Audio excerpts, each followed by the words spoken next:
This is the 2022 Acura MDX. Welcome to another edition of Once Around the Block. It's warm outside. Windows are closed for audio, but also for comfort, air conditioning.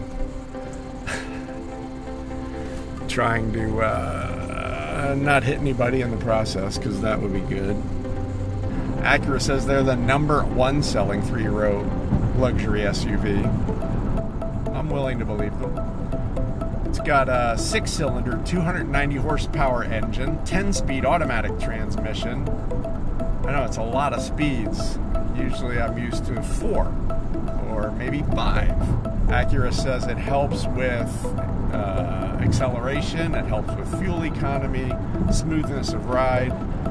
The more systems manufacturers add to the car, the more data there is, the more information, and I'm not sure that's a good thing. It has CarPlay, it has Alexa, it has all kinds of connectivity. I don't know if that helps distracted drivers, personally. Wow. And this is the other thing about a nice, well-made, heavy, quiet, luxury SUV. I was just doing a speed faster than I normally do on this part of the road. The one thing about these controls, though, they're pretty intuitive. I haven't busted out the instruction manual to figure out how to set cruise control, to figure out how to set the distance at which I want to follow the person in front of me. So that's a nice thing, not to have to resort to actually reading a manual.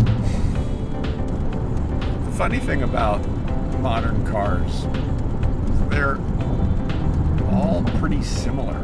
When you line them all up next to each other, what is the thing that's going to make you choose this car over that car? And, you know, price is one thing. This sticker's out at just north of $57,000, which for a luxury SUV is right in line with all the others. It's a little more than some, a little less than others. I've driven the Bentley Bentayga, which is a W12 engine, and that sticker's over $250,000. And maybe the leather's nicer, the engine's definitely bigger and faster, but I don't really know how much more you get. There's a sort of marginal utility that decreases the more money you spend over a certain point. And it kind of feels like Acura with this MDX has hit the sweet spot in terms of value per dollar. You know, spending another $190,000 for a Bentley, as fantastic as they are, maybe the cornering is a little better. I think that Bentley had electromagnetic shock absorbers. Honestly, if I had $190,000, I'd rather have it in my pocket than have it as part of the car. So just south of $60,000, it's a lot of money, without question. But it kind of feels like it hits the sweet spot of value per dollar. It's nimble, I have to say. The transmission and the suspension, I definitely feel secure. Up we go on a nice twisty, windy road.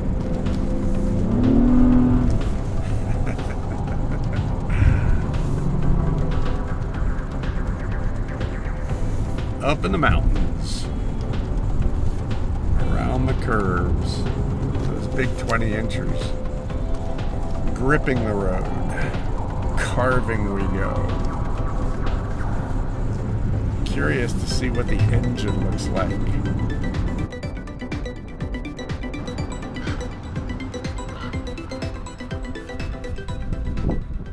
I had to go all the way under here, there, to find the latch to open the hood.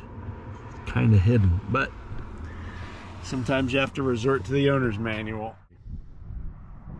It's transverse mounted, which is interesting. Like, the engine is going this way instead of this way, like in the old cars. then this is not an old car.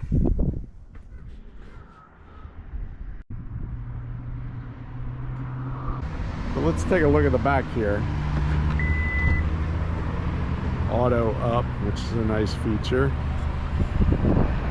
But you'll see there isn't that much space back here, and if you've got a bunch of kids and all their gear, you might wish for a rooftop box to put it in. The other issue is, if you look back in here, there is not a lot of room for a person. And when you put down these seats, there's plenty of room back here for gear or a dog.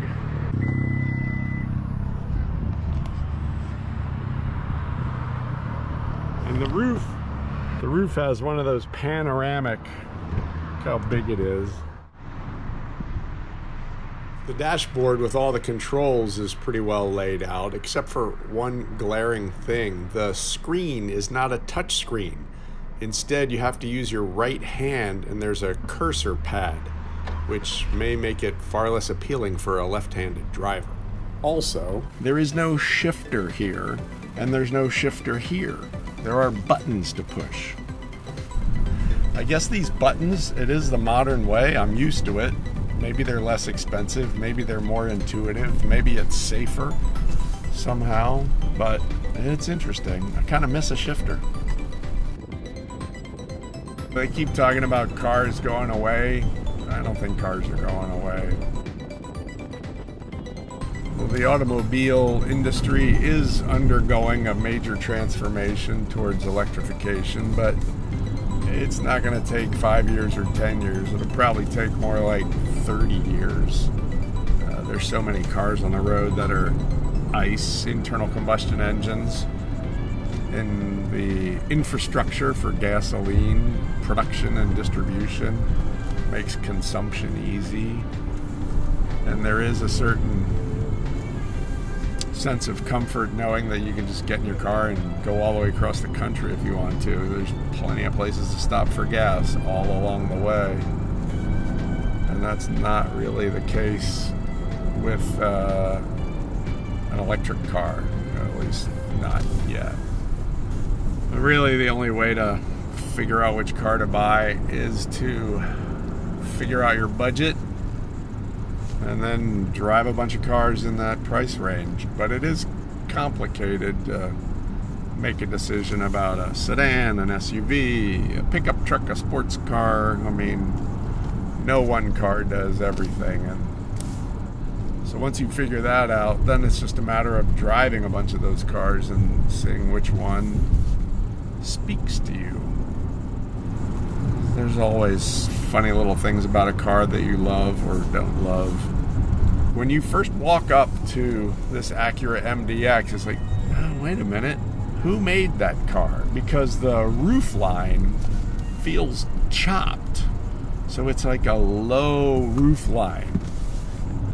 So Acura has some good wordsmithing for how they would describe the stance of the car, the appearance of the car. And what they say is, athletic proportions communicate dynamic capability. Sounds pretty good to me.